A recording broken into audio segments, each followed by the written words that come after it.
My father always looked down on me and never missed a chance to insult me. One day, while we were all having dinner, he said, "I'm proud of all my sons, except the loser." Everyone laughed. I added fuel to the fire by saying, "Dear Dad, Happy Father's Day," and handed him a gift. He quickly unwrapped it, only to find a note inside that read, "I don't even consider you my father." Dad screamed in rage. "My name is Noah Carter. I'm 33, a financial strategist in New York. And for reasons I still can't quite explain, I found myself back in my parents' home outside Philadelphia. Not because I missed it. Not because I wanted to be there, but because of an envelope that had been weighing down my coat pocket for the past 3 months. It was my father's birthday. David Carter, founder of the Carter Group, a man whose legacy was measured not in affection, but in assets. His birthday parties were less celebration and more spectacle. Polished, cold affairs lined with tailored suits and practiced smiles. The kind of night where everyone played their part at a table long enough to seat power, but never warmth. I wasn't there for the cake or the clinking of crystal. I wasn't there to play the prodigal son. I was there because something inside me needed an answer. And that answer might be sealed inside the envelope, cutting into my ribs as I sat at the far end of the table. A ghost. In my own lineage. Everyone had a place in this family portrait. Everyone but me. Liam, the oldest. Broad-shouldered. Polished, unshakably competent, the kind of man who made decisions with the same ease he shook hands. He ran the Boston branch of the family's real estate empire and was frequently referred to by my father as the future of the Carter name. Sophie, the youngest, bright-eyed, effortlessly social, the peacemaker. She had a way of making everyone feel seen, heard, appreciated. Even my father admired her, which said a lot. And then there was me, the middle one, the one with degrees from Columbia and a career managing assets bigger than our entire family portfolio. And yet still just Noah. The one no one introduced. The one whose name hung in the air but never landed.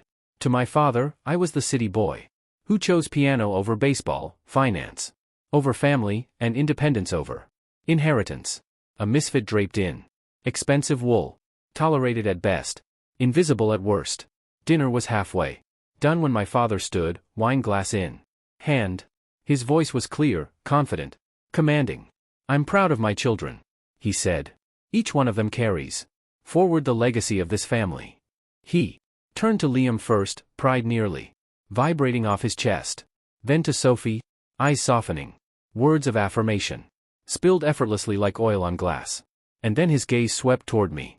He paused, smiled faintly, and drank. No words, no name, just a shift in subject. As though I were an afterthought best left unspoken. That silence was louder than anything else I'd ever heard. I gripped my wine glass so tightly it creaked in my hand. The envelope in my coat pocket pressed against my ribs like a thorn. It wasn't just paper inside. It was the culmination of every unanswered question I had ever asked myself. A DNA test I'd taken months ago after a strange phone call from a stranger with too much knowledge and too little explanation. I hadn't opened it yet. Maybe because part of me feared the answer. Maybe because another part already knew.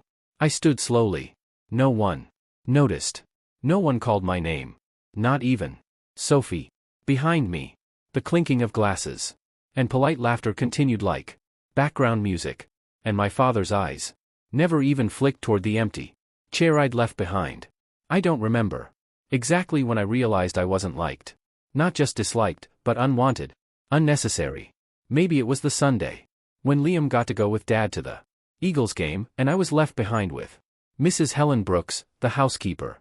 Or maybe it was when I started playing piano and my father said, "Real men don't sit behind keyboards unless they're coding or trading."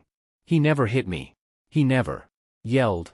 But everything about his silence screamed, "You're not what I ordered."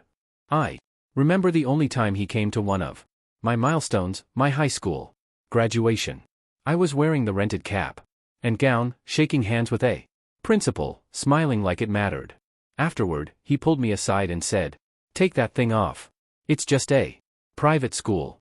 Don't parade around like it's something to brag about." I took it.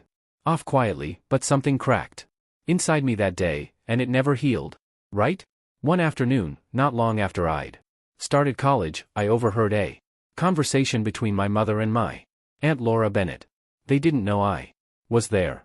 "It's not Noah's fault," my mother whispered. "It's the past's." My stomach twisted. Later, I asked her what she meant. She smiled, placed a gentle hand on mine, and said, "You think too much." We were just reminiscing. But her smile never touched her eyes, and her hand, though warm, never held mine tightly. Since then, the questions never stopped. Was I a mistake? Was I an echo of something no one wanted to remember? My mother, Susan, was always soft-spoken. She never raised her voice. She made banana bread when I cried and pressed her palm to my back when I came home late. But she never stood up for me. Not once. Not when my father dismissed me. Not when he excluded me. She was the kind of mother who would place her hand on your shoulder just before you fell, but never pull you back. Over time, I stopped expecting the fall to be caught. And yet, she was the only person I still visited when I came home. Because even a soft ghost is better than no one at all. So, no, my father didn't need to say, "I don't love you." He never had to, because he never once gave me a reason to believe otherwise. And that envelope, it's still in my coat pocket. A silent witness, a possible sentence. I haven't opened it, but I know I feel it in my bones that the time is coming. There was a time not too long ago when I thought I might finally be seen, maybe even accepted. I had just been promoted to lead financial analyst at a top-tier firm in New York. 7 years of grinding, proving myself to people who never knew my name and didn't care about my pedigree, only results. And I delivered. And when I did, I bought a car. Not just any car. A black SUV. The exact make and model my father once called a real man's car. I had it shipped to the house in Philadelphia. Included a small card, just one line. "I hope this makes you proud." A week passed. Nothing. No message, no call, not even a nod through Sophie. Silence. Then my mother texted me. "Your father put the car in the garage. He said, well, it's nice enough." That was it. I swallowed the sting, told myself. Silence was better than rejection. At least he didn't return it. At least he kept it. That counted for something, didn't it? But the illusion didn't last long. A few weekends later, I visited home unannounced. I walked through the backyard and heard my father laughing with a few of his old business buddies, scotch in hand, posture relaxed, like he actually enjoyed being alive. Someone pointed to the SUV parked outside the garage. My father chuckled. "Oh, that a gift from one of our partners. Guess they're trying to sweeten the next round of talks." He didn't flinch. Didn't hesitate. He wore the lie like a favorite tie. Not even a passing mention that it came from his son. I didn't step in. I didn't say a word. I just stood behind the hedge like a stranger, eavesdropping on a life I wasn't welcome in. Later that night, Sophie tried to defend him. "He's not great at expressing things," she said. "But I swear he liked it. He just doesn't know how to show it." But that wasn't true. I'd seen him express pride, love, joy, all of it. Just never for me. And I was starting to understand why. It started with a curiosity, nothing more. A trend in our industry. Ancestry kits, DNA tests, genetic heritage breakdowns. I sent one in, thinking I'd learn something about where my bloodline came from. When the results arrived weeks later, I saw a sentence that changed everything. "No direct paternal match found with the listed father." I didn't panic. I didn't cry. I just stared at the screen as the walls of my life quietly rearranged themselves. I didn't tell anyone, but the seed of doubt had sprouted and it kept growing, wrapping around every memory I thought I understood. So, one afternoon, I went back home, slipped into the upstairs bathroom, found my father's brush, pulled a few hairs, wrapped them in a paper towel, and left. I sent them to a private lab in Manhattan. 3 days before his birthday. The envelope arrived. Thick, heavy. I haven't opened it. It's on my desk now. Beside a pen I haven't touched in a Photo of my college graduation that he never attended. That car, that gesture of gratitude, that silent, "Do you see me now?" had become just another prop in his story. A convenient lie to keep up appearances. And for the first time, I didn't just feel hurt. I felt used, not rejected, repurposed. I left the party like someone stepping out of a burning building. No urgency, no panic, just that quiet, numb kind of exit when you finally accept that nothing in there is worth salvaging. The hotel room was dimly lit, neat, impersonal. The envelope lay on the desk like it had been waiting. I sat across from it, the air thick with something I couldn't name. "If he's not my father," I whispered to no one, "then who am I in this family?" Memories don't hit all at once. They creep in like water under a door. The time he called Liam, the one who will carry the name, and told me I should learn to cook so I wouldn't starve. The day I brought home a state-level economics award and he said, "Data doesn't speak truth. It just reflects noise." I used to think he was just tough. Now I knew better. I hadn't been growing. I'd been proving. Every certificate, every promotion, every carefully measured success, it wasn't for me. It was for him. Or rather for the version of me I thought might finally earn his nod. It wasn't growth, it was penance. That night, I picked up the phone and called my mother. I don't know why. Maybe I just wanted to hear someone breathe on the other end. She answered on the third ring. Her voice was tired, soft. "Mom," I asked, "have you ever even once felt like I didn't belong in that house?" Silence, a long pause. Then finally, she said, "Noah, there are things I can't say aloud in that house, but you were never a mistake." She didn't elaborate. She didn't need to. I sat in the dark, phone against my cheek, and felt my pulse echo in my throat. The next morning, I drove back to the house. Mom had asked me to pick up some old paperwork from the study. The SUV sat in the driveway, clean, polished, pristine. An elderly neighbor walking his dog passed by and gave me a friendly nod. "David's new ride, huh?" Heard a business partner gave it to him. Fancy folks like him, they get all the perks. I didn't reply, just smiled faintly. My tongue pressed against the roof of my mouth, holding back whatever it was that wanted to come out. Later, I found Sophie in the kitchen. She was peeling apples like she always did when she was avoiding something. "I heard what he said," I told her. She flinched. "He didn't mean anything by it," she murmured. "It's just easier for him to explain it that way. You know how Dad is." "No," I said, "I really don't. Because this wasn't about emotional restraint anymore. This was deliberate, calculated erasure." As I walked past his office, I heard his voice through the slightly open door. "Noah," he said into the phone. "He doesn't understand what real value is. That boy lives to prove himself, not to build anything lasting." It was the kind of sentence that feels almost small when you hear it, but it slices clean through your skin. He didn't say, "My son." He said, "That boy." It hit me harder than I expected. I left the house with nothing in my hands. Nothing except a truth I hadn't been ready to admit. Maybe I didn't need to open the envelope. Because sometimes, when someone has already decided you're not family, the blood you share or don't stops mattering. I sat by the hotel window alone. The envelope in my hand. Now worn at the corners. 3 days.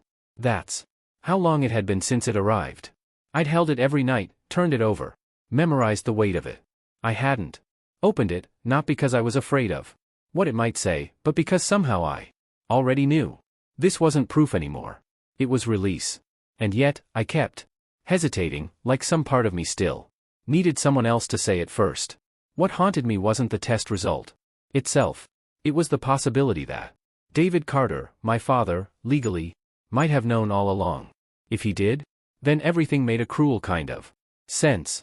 The coldness, the dismissals, the strategic silence, the way he looked past me like I was a shadow that kept getting in the way of his light. I thought back to all the times he could have said something, anything that resembled affection. He never did, not once. And if he'd known from the start that I wasn't his, then none of it had been accidental. It had been a choice. And I was the casualty of that choice. I needed to talk to someone. I called Liam. We met at his office. Glass walls, leather chairs, the scent of expensive cologne, and success. He sat across from me, hands folded, waiting. I danced around the question until I finally asked, "Did you ever notice anything off about the way Dad treated me?" Liam didn't blink. "You don't fit his mold, Noah. That's it. You chose a different life. It's not personal. It's practical." His tone was clipped, professional, like he was analyzing a stock portfolio, not his own brother's emotional scars. I stood to leave. But as I reached the door, he added without turning around, "If you're thinking of doing something reckless at the party this weekend, just remember, not everyone's ready for the truth." That stopped me cold. It wasn't advice. It was a warning. That night, back at the hotel, I sat with that thought. The truth. What would it change? Who would it hurt? And why did the part of me still want to shout it from the rooftop? Then there was a knock at the door. It was Sophie. She looked pale, nervous. She held something in her hand. A small envelope yellowed with time. "I wasn't supposed to find this," she said. "But I did a few years ago, when I helped Mom clean out the attic." She handed it to me without another word. It was a letter dated 33 years ago from a man named Thomas Reed. The handwriting was careful, emotional. I unfolded it slowly. "If you are pregnant, I will take responsibility. Even if we can't be together, I want you to know I'll do what I can. Just don't let the boy grow up thinking he doesn't belong." Ohio State Engineering Department. The timeline lined up exactly with the months before I was born. I stared at the paper as if it might suddenly rewrite itself. It didn't. It just sat there raw and undeniable. I didn't cry. I didn't shout. I just felt still. Not broken. Not even betrayed. Just confirmed. I looked out the window again, but the city didn't look the same anymore. The lights were colder, the streets more distant. I had always thought I was the family's failure, the disappointment.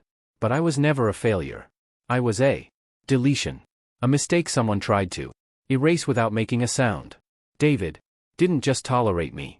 He eliminated me inch by inch from every family memory he could control. Not by saying I didn't belong, but by never saying I did. And now I knew. I didn't need DNA results to tell me anymore. I had the letter. I had the years of silence. And I had a father, just not the one I grew up with. But most of all, I had the truth. And sometimes that's heavier than any lie. 2 days before the big party, I sat in a quiet corner of a small cafe in Philadelphia. The kind of place where time feels slower and memories find you, whether you want them to or not. My coffee had gone cold. I wasn't drinking it, just holding it like a prop in a scene I'd played too many times. I kept thinking back to a family meeting 10 years ago. We were all gathered in the grand dining room of the Carter estate. The air was thick with pride and expectation. That was the day David Carter, my father, stood up before everyone and made his declaration. "When I turned 65, the entire Carter Corporation will be transferred to Liam." Applause erupted. Sophie smiled politely. Liam looked humbled but triumphant. And me? I was at the peak of my career then, freshly featured in the Wall Street Journal for a piece on emerging financial strategies. And yet, I wasn't mentioned, not even in passing. Like I didn't exist. That memory felt sharper than ever now. Later that day, I went to visit Mr. Benjamin Hayes, our family's longtime attorney, a stoic man with decades behind him. He had handled every contract, every trust, every secret. I asked him directly about the will, about my place in it. He didn't answer. Not really. Instead, as I stood to leave, he simply said, "Some things are written not to be fair, but to preserve order." Those words stayed with me. Order. That was what the Carter name had always been about. Status, image, legacy. And I had never fit into that neatly ironed idea of order. That night, Sophie called. She asked me to meet her outside the house. Her face was pale, eyes tired. She took a long breath before saying what she had kept for too long. There's something you should know. When Mom got pregnant with you, Dad told her to terminate. I didn't say a word. She refused. He never hit her, never screamed. But from that day on, the silence began. And it never ended. I felt like the air around me had collapsed. Every cold glance, every passive dismissal, every moment I thought I wasn't enough. It had never been about my grades, my career, or my attitude. It had been about my existence. I was allowed to live, but not allowed to belong. Every time he looked at me, he didn't see his son. He saw a deviation, a threat to the narrative he'd built. The next morning, I opened my laptop and there it was, an email from an unfamiliar address. Thomas, read. The subject line was simple. If you want to meet, the body of the message was even simpler. Noah, I don't want to intrude on your life. If you'd ever like to talk, I'm willing to come to New York next week, but I understand if you don't. I just wanted to offer you the choice. No grand declarations, no attempts at emotional redemption, just respect, a tone I had never received from the man who raised me. And that was what broke me the most. I didn't know which part hurt more. That a stranger could write me with more kindness than my own father had managed in 33 years. Or that everything I had fought so hard to preserve, the name, the legacy, the illusion, had never included me to begin with. I had been defending a kingdom that never considered me royalty. I looked at the letter from Thomas again, then at the DNA report, then at the old letter Sophie had given me. Each one was a blade, slicing away the version of myself I'd worked so hard to hold together. There was no room left for doubt. The only question now was, what was I going to do at that party in front of the family who had always treated me like a ghost in their photographs? Banners hung across the pergola, celebrating 65 years, honoring the founder. It felt like stepping into a museum built for someone else's memory. I saw Dad rehearsing at the podium, adjusting the mic. A thick speech script lay beside him. Liam and Sophie moved gracefully through the crowd, shaking hands, smiling. No one mentioned me. No one asked where I'd been. Behind a curtain near the stage, I stood alone with 2 papers in my pocket, the DNA results, and Thomas Reed's letter. Both heavy, both sharp. Then the applause began. Dad took the stage. He spoke about legacy, about vision, about building something that would outlive him. And then he paused, smiled, and said, This is my son, Liam Carter, the man who will carry our family name forward. Liam walked up. They hugged. Cameras flashed, people clapped, and I stood there.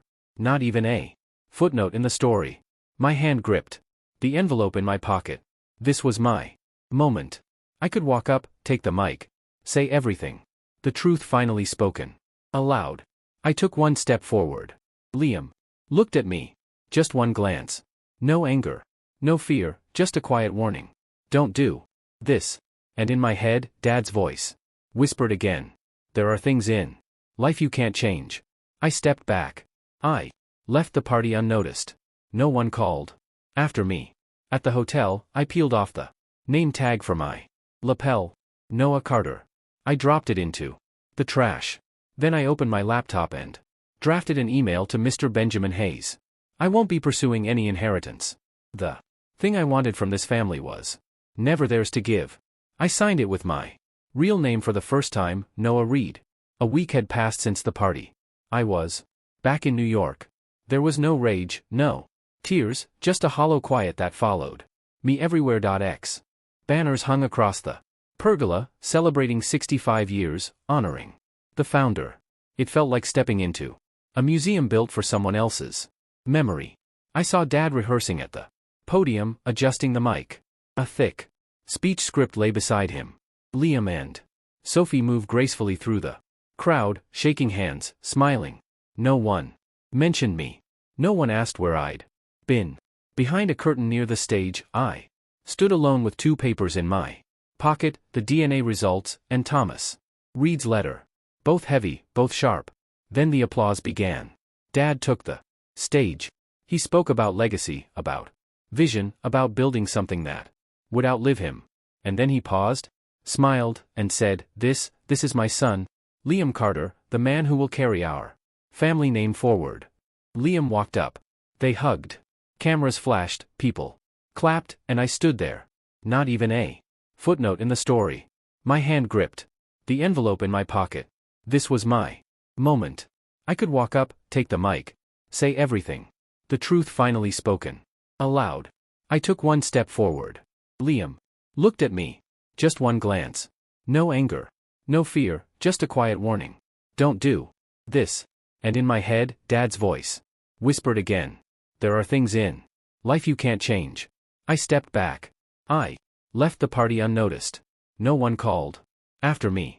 At the hotel, I peeled off the name tag for my lapel. Noah Carter. I dropped it into the trash. Then I opened my laptop and drafted an email to Mr. Benjamin Hayes. I won't be pursuing any inheritance. The thing I wanted from this family was never theirs to give.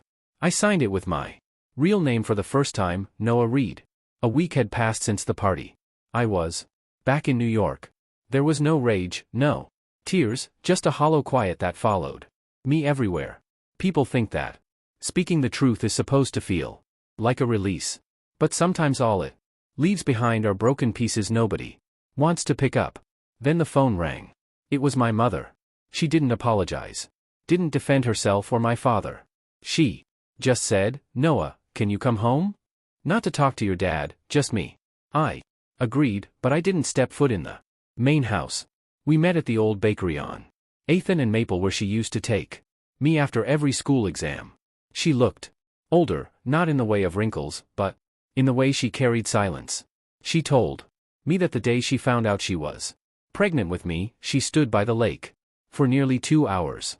Not because she wanted to jump, but because she didn't know if I deserved to be born into this.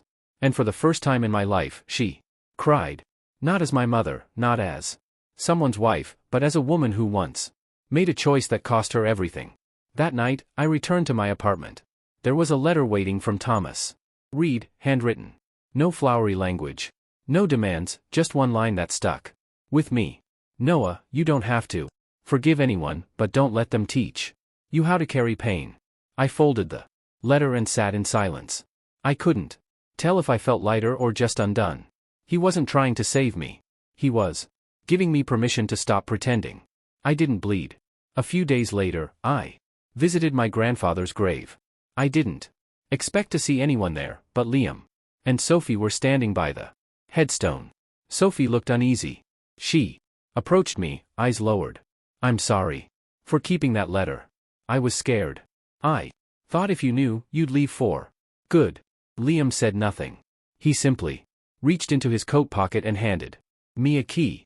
No words, just the weight of it in my hand. It was for one of our father's private storage rooms. Inside, I found boxes of old files, mostly business, but in the corner, an envelope marked personal. Inside were letters, dozens of them, all addressed to me. None ever sent. One half finished, read. If I die before I can fix what I've done, I hope Noah understands. I was more of a coward than a bad father. I sat on the floor for hours, the envelope in my lap. No apology could change what had been lost. But cowardice in its own way is a confession. It means he knew. He just wasn't brave enough to face it. It was a crisp morning when I decided to drive to Ohio. The leaves were beginning to turn and the sky had that pale blue stretch that made everything feel quieter. I wasn't looking for a father. I just wanted to know I hadn't begun my life as someone's denial. In my coat pocket was a letter I'd once written to David. Never sent. It had one line. You had a choice. You didn't choose me. Halfway to Columbus, I stopped at a rest area, lit the letter on fire under a maple tree, and watched it curl into nothing. I didn't need him to choose me anymore. I had already chosen myself. Before arriving, I detoured past my old high school. The place still smelled of old textbooks and polished linoleum. Mrs. Ava Martinez, my literature teacher, was walking toward the front door when she saw me. She smiled. You've always reminded me of your mother more than anyone. It was such a simple thing to say, but it hit somewhere deep. All my life, I thought I didn't fit. Maybe I was just planted in the wrong soil. Eventually, I pulled up to a small wooden house nestled behind rows of red maples. I didn't knock right away, just stood there breathing. Then, the door opened. Thomas Reed looked exactly how I imagined, gay-haired, kind, and calm. "You want coffee?" he asked. I brew it strong. No embrace, no awkward explanations, no talk of DNA. We sat by the window. Two strangers, two men, watching the world go by through steam fog glass. No one tried to fix anything. A few days later, I was back in New York. On my desk sat a digitally rendered photo. A boy, me, sitting in my mother's lap laughing. A moment I never had, now imagined into existence. I open my personal podcast recorder and hit record. If you've ever wondered whether you're worthy of love, let me tell you this. You don't need anyone's permission. You don't need a bloodline. You don't even need a name. You just need to believe that you matter and then write your own story. I paused. Then I ended the recording. No longer Noah Carter. Just Noah. That's all I have for now. Thank you for staying with me through every word, every pause, and every moment of silence I've carried for years. If you've ever felt like love came with conditions or that your worth had to be proven just to be seen. If you've ever stood in a room full of people and still felt invisible, or maybe you haven't lived it but you understand it. You've witnessed it, or your heart simply knows how this pain might feel. Just comment yes below. Sometimes that's all it takes to say I hear you. I've been there. You're not alone.